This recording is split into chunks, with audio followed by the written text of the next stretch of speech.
Tignan nyo ang mga lupain at bundok na ito. Akin! Akin ang lahat ng yan! Ha ha ha ha ha ha! Uy, joke lang. Konting acting challenge lang to start off our newest adventure dito sa malawak na lupain at mga bundok ng Nueva Vizcaya. Isa ang Nueva Vizcaya sa mga probinsya sa Pilipinas na tinaguriang landlocked dahil pinaiikutan ito ng iba pang bayan gaya ng Benguet, Ifugao, Isabela, Quirino, Aurora, Nueva Ecija at Pangasinan. As if napag-usapan nilang mag-group hug. Well, talaga namang Nueva Vizcaya deserves all the love and protection dahil maraming likas yaman din ang matatagpuan dito.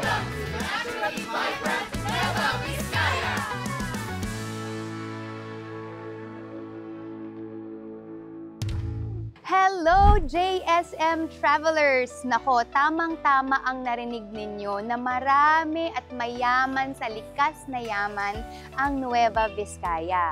Kaya naman, ngayong araw na to, mag-treasure hunting tayo at sisimulan natin yan sa isa sa kanilang heritage sites, ang St. Vincent Ferrer Church. At makakasama natin ngayong araw na to, si Kuya Leon, ang ating eco tour guide. Hello, Kuya Leon! I'm Jody. Nako, si Kuya Leon ang makakasama natin para i-explain ano ba ang importansya ng heritage site na ito sa likod. Ito lang po yung church na National Cultural Treasure po dito sa Vizcaya. Opo. Pero may dalawa po tayong National Cultural Treasure. One is Dampol Bridge po. Dampol Bridge, yun. At itong church. Opo. Wow, parang and this is the oldest church po dito sa Vizcaya. Mukhang napakaganda yung volume. Opo. Ito po yung... Original pa po ba ito? Opo. Ito po yung isa sa mga unique features ng simbahan na to is yung 2 stucco post. And other feature po na unique din dito sa atin sa simbahan natin is yung baptistry po natin. Nagawa din po sa stucco. Ayun po, as you can see po, meron pa rin po yung pulpit natin. Alam mo po, ang napansin ko, sa mga ibang mga churches na pupuntahan ko, kapag tumingin ka sa ceiling, laging may painting ng mga saints. Pero dito, napansin ko, malinis. Opo. Why is that? Siguro po dahil isa yung sa architectural design na rin po niya, which is an 18th century Baroque architecture. It's a Baroque, oo. Ito po yung mga saints natin, si San Vicente. Ito po, kasama pa rin po ito sa church complex natin. Ito naman ay ang... Mga kasuotan po nung ginagamit ng pari po. Ay, talaga? Akala ko pang pang mga yung statue. Si Father Sa pala San ang Vicente. may... San Vicente costume po ito. Tapos yung mga gamit po ng pare. Ito yung costume ni San Vicente po. Bakit importante ang Dampol Bridge sa inyo dito? Isa po siya sa mga National Cultural Treasures din po na na-declare din po noong 2001 kasama po nung church complex po natin. Ang Dampol Bridge po ay ang nagli-link or nagko-connect sa north and south part po ng Dupax. North and south part. Ibisitahin natin ang Enida Crafts. Siyempre kasama natin si Miss Enida para explain ang kanilang mga kagamitan dito sa Dupax, kung anong mga souvenirs. Itong souvenir shop din ng simbahan, so meron tayong mga religious articles. Meron ako mga activities for kids. Ay, tignan ito, may siya, buy and paint. Yeah, so ito pwede nilang bilhin, pwede silang mag-paint, may mga paints din dyan, may mga gamit na. So gustong-gusto ng mga bata to. Yes. Ay, meron din silang perfect sa mainit na panahon. Alright, pay-pay. Miss Enida, ang ganda naman ito. Thank you. Bali, designer kasi ako ng jewelry made of natural materials. So, we use Carabao horn. So, ito Carabao horns? Yes, ma'am. Carabao horns yan. Paano yung Carabao? Ito yung mga byproducts ng food and farm trade. So, wala pong pinapatay na kalabaw. Just to get the raw materials. Kasi in-export po natin yan. Ay, ang ganda. Tignan ninyo, necklace. Kasi uso ngayon yung eco-fashion, yung green fashion. Wait lang. Kailangan natin itong ipakita. Isang patron din ng Enida Crafts ay... Yan. Oh, And of diba? course, At... okay. Of course, ito pa, ma'am. Yan ang sumusupport sa mga Philippine crafts. Opo. Si Ate Lauren. Ren. Ay, oo nga, she's ano nga talaga, Yeah. pushing for Oo. local. Yeah. Napakalaki ng land area ng simbahang ito. Kaya naman within its complex, may dalawang Nueva Vizcaya destinations na rin kayong pwedeng puntahan. Una, ang Dampol Bridge, a historical tourist spot built in 1818 by the Spaniards para ma-connect ang Dupax del Sur sa Dupax Norte. Sunod naman dito ang Enida Crafts, kung saan mapapawaw kayo sa mga accessories na gawa sa Carabao horns.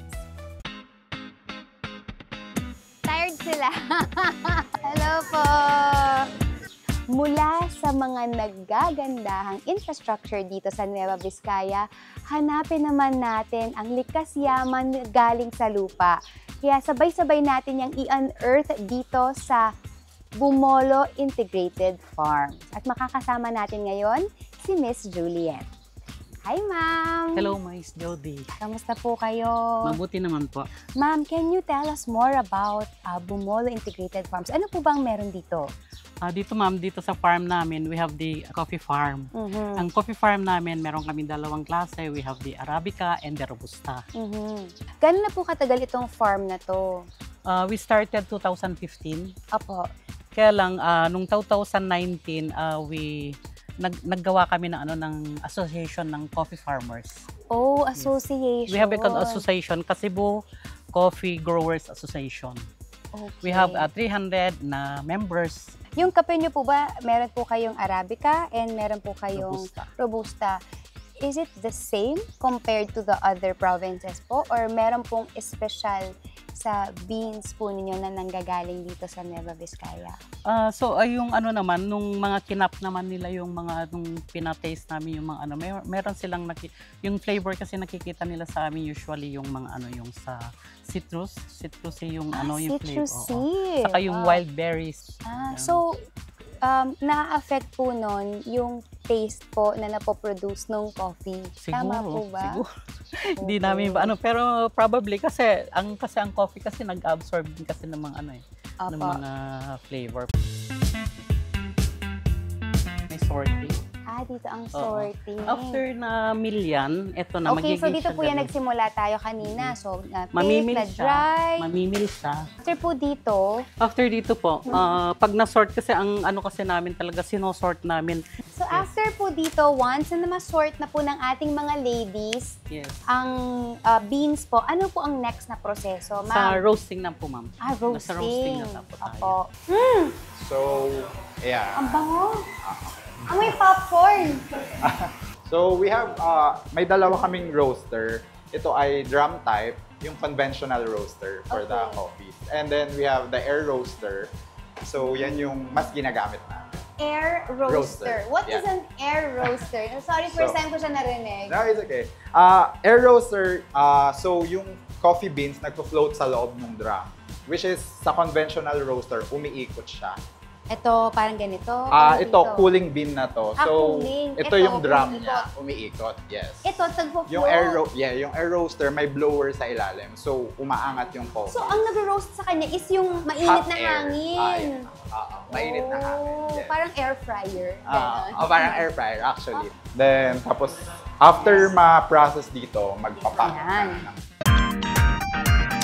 JSN Travel and Tour!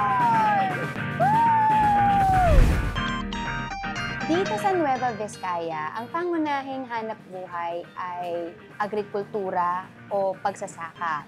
And among their major produce are rice, corn, and veggies.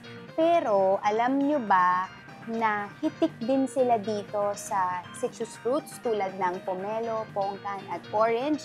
Ma-experience natin yan dito sa cafeteria. Hello! Magandang araw! Hello po! Hi, Miss... Thank you! Hello, Miss Mona Lisa. Ako po si Jody. Welcome kasi, ma'am. Thank you. Halika, ma'am. Si Miss Mona Lisa ang may-ari ng cafeteria. Ma'am, kwentuhan nyo naman po kami, paano po ba nagsimula ang cafeteria? Cafeteria by its name is parang nag-conceptualize siya sa kape at saka tea. Ang concept po ng cafeteria na to is parang we're serving the best coffee na pwedeng i-elevate natin from outside Vizcaya. Ang kaibahan nga lang po, di ba, pagpasok niyo po sa isang cafe, may croissant, may yung mga cookies. Apo. So ngayon, nag-isip kami ng pwedeng parang, cafe siya, ganun, kape, na nagsaserve ng kape. So ang iba namin, ma'am, is yung mga local dishes namin. So yun ang i-prepare nila dun sa coffee. Ano po ba itong mga nasa harap natin ngayon? Ma'am, ito kasi, ito yung isang local dish din na ito po is smoked pork. Local term ay tawag po is kiniing. Yung gusto ng kiniing lang, ito po is sizzling, supposed to be. Sizzling po yan. Sizzling kiniing. Ito po ay ang... Sabaw po niya. Ito po yung soup nito. Ito po na. Ano po ba ito? Ito po is rice cake na in local term is binakle. Para naman daw sa mga Gen Z at sa mga millennial, meron silang special offering para sa inyo at ito ang... Biscoff tart po.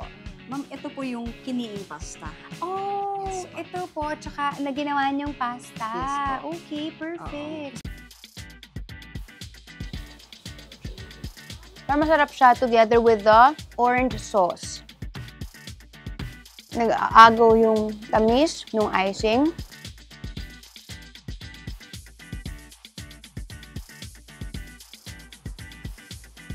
Ang sarap. Napaka-refreshing on a hot day. From traditional food treasures, another discovery for all of us is that nakikipagsabayan na rin ang Nueva Vizcaya sa current food and beverage trends worldwide. Yan ang experience na hatid ng Good Morning, a cafe with handcrafted drinks na isa ring concept store at pop-up community space for local startup businesses. Nandito na nga tayo sa Good Morning NV at makakasama natin si Miss Leia. Hello. Hello, Miss Leia. Yes, good morning. Naku, bakit pa Good Morning? Saan ba nagsimula ang Good Morning? Good morning is, meron kasing expression yung isa sa owner namin. Dalawa kasi sila may-ari, brothers sila. Si Sir Francis and Sir Tommy. Kailan ba nag-start ang cafe na ito? Wala pa kaming 1 year. Oh, Last year it's lang so po kami. new. Yes, Sobrang last- bago. June 8, 2024. What makes Good Morning NV special? So Good Morning Envy is a concept space. We have activations and initiatives to support local business owners. Lalo na yung mga walang physical store. Like, gaya nitong The Shelves. And dito sa The Shelves na ito, we have a space for the local business. Excited akong matry. Ano ba tong mga drinks na meron dito sa Good Morning NV? Yes.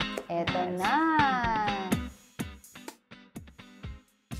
It's super perfect for a hot day. Pagkakayari ang init, tapos sobrang refreshing niya. Para sa mga chismoso at chismosa dyan, para sa inyo ang drink na to. Ito-chismis mo talaga siya. Ang sarap eh. Ito, masarap to. Miss You 72. Ako, gusto ko si Miss You 72 and chismosa. Talagang fun. Design. Uy, ang sarap din ito. Wow! Nice one. Speechless. Ang gusto mo, Speechless 88. Nice. Para sabayan Okay. natin yung may mga number niya. Para Noted. naman hindi nahuhuli yung Yes, yung, noted. yung contribution ko. May 88 tayo. Yes po. Ano 88. yun? Saan po galing yung 88? That's for you to find out. Back to you. Back to you. Nice one. Dun, dun, dun. Ang sarap naman. Wow! I like it! Sige, nice one, Jo. Ang sarap naman, tapos smiley face. Kasi parang as a sweet girl yung pagkasabi, ang sarap naman.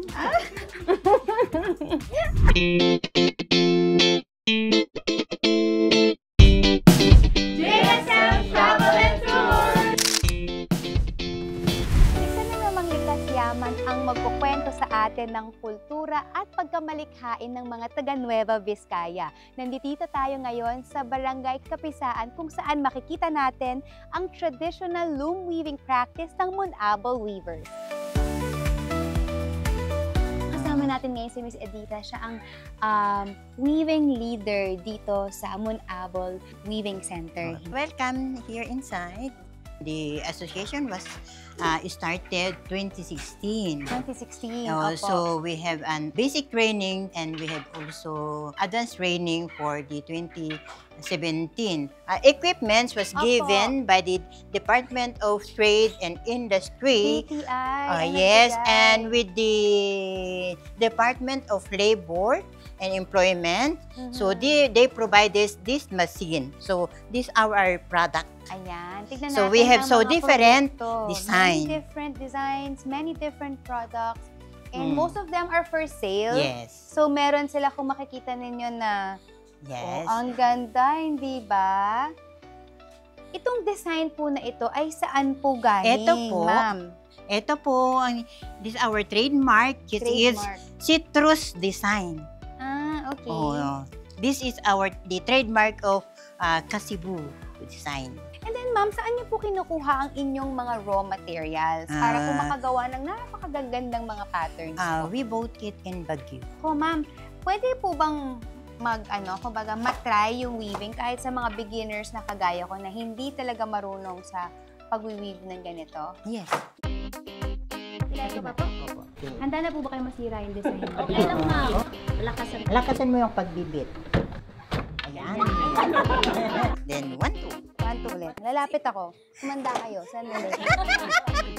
Sinira mo na, oh.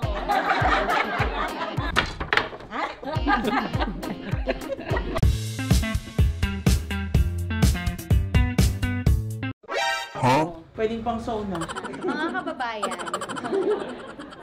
JSM Travel and Tours!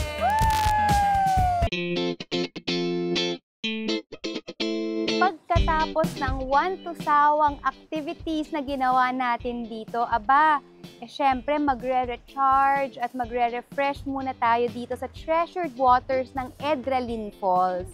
At makakasama natin ngayon si Kuya Christian, ang Tourism Officer ng Kasibu. Hello, Kuya Christian. Hello po. Welcome. Yes. Naku, ano po bang special sa Edralin Falls, Kuya Christian? Naku ma'am, ang Edralin Falls dito sa Kasibu, Nueva Vizcaya ay isang natatanging waterfalls. Kasi po, ang kanyang water ay malamig. Sobrang lamig po. Tsaka talagang malinis siya. Galing po siya sa bundok. Sa bundok. Kaya talagang clear and malamig po. Gusto kong makita ang Edralin Falls. Pwede bang samahan mo ko? Sige po ma'am. Okay, Tara let's po. go!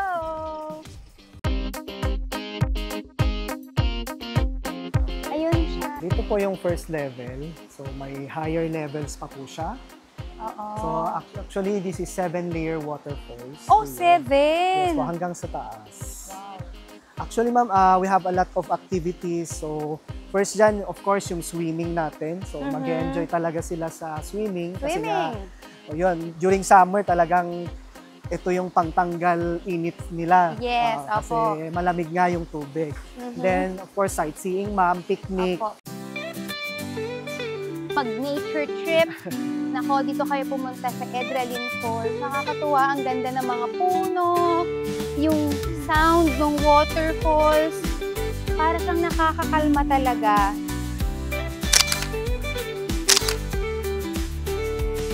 Pabalik na tayo. It's time for our beauty rest. After our healing experience sa tubigan ng Edralin Falls, pahinga time na muna sa Jules Ridge Private Resort. Day 2 na ng ating adventure. Last night was the perfect time to pause, reflect, and be one with what Nueva Vizcaya has to offer. Bagong umaga, bagong karanasan. I wanted to leave Nueva Vizcaya with a big smile and a full heart. Just like in our other trips, gusto kong mag-uwi ng good memories ng lugar na ito. That's why we headed out to Baguio Log Cabin na may napakagandang view ng langit at mga kabundukan. They also have signature Nueva Vizcaya goodies gaya ng tupig, buko pie, mushroom cookies, tomato chewies, and more. So dito na tayo mag-breakfast at namili ng pampasalubong.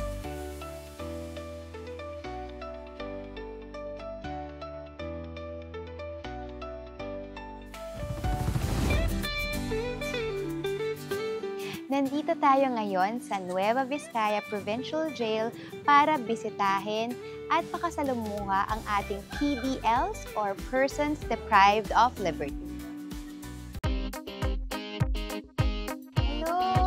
Hello ma'am, good morning. Welcome to Nueva Vizcaya Provincial Jail. Salamat po, Provincial Warden. Thank you very much po for having us. Tanong lang po, currently, ilan po ang mga PDLs na meron tayo dito sa NVPJ?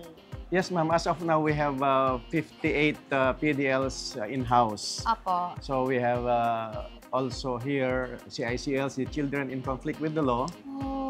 Those are ages 18 and below. Apo. Meron po tayong 24 and 1 female. Sir, if I may ask po, ano po ba yung mga karaniwang mga cases kung sa ating mga PDLs po nandito sa loob? Yes, sa kanila ma'am, merong mga may kaso ng murder, may drugs, may robbery, estafa, mga ganun. Ano po ba yung mga programs na ibinibigay po natin para po sa ating mga PDLs na nandito ngayon sa NVPJ? Yes ma'am, ang mga programs natin ay mga rehabilitation programs katulad ng education, livelihood, spiritual, sports, and others. But then we are on concentration on their livelihood. Okay. Ano po ba itong mga livelihood na? Yes ma'am, makikita niyo yung mga products nila. Meron silang handicraft making, meron silang pansitan, at meron silang beads making at electrical and welding.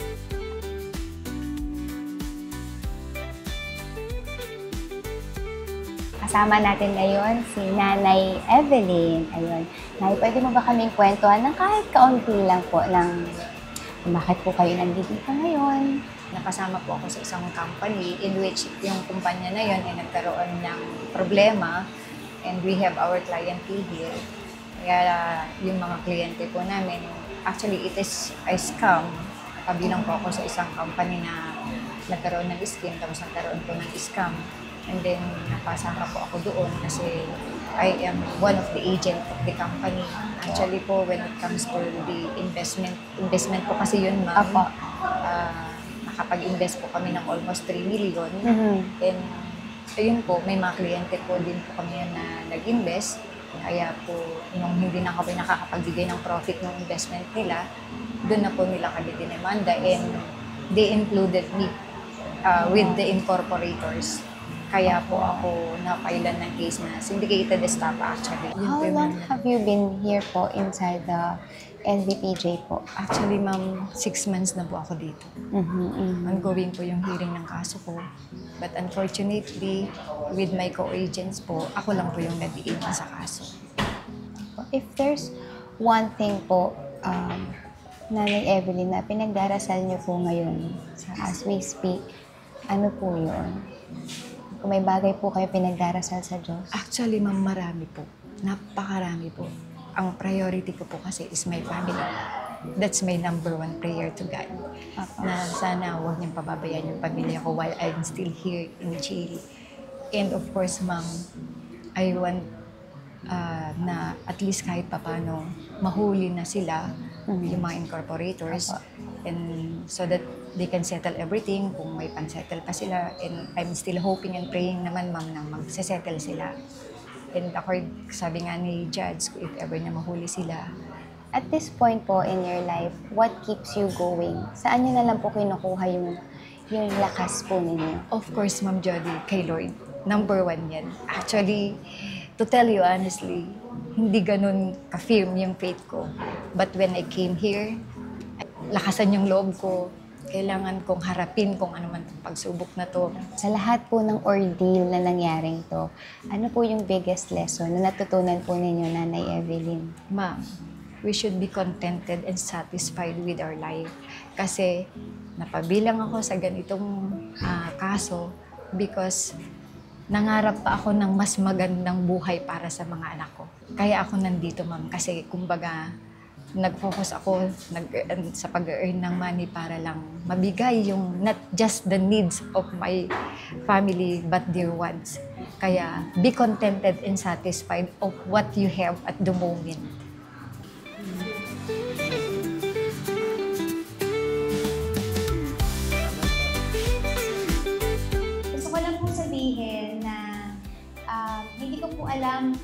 storya ng buhay ninyo.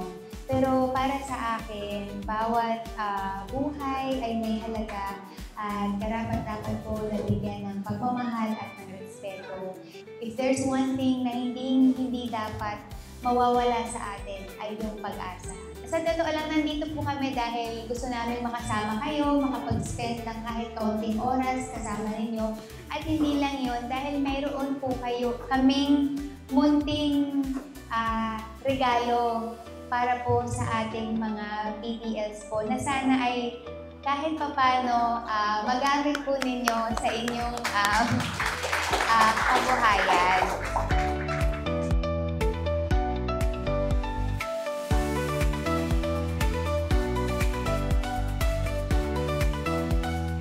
JSM Travel and Tours!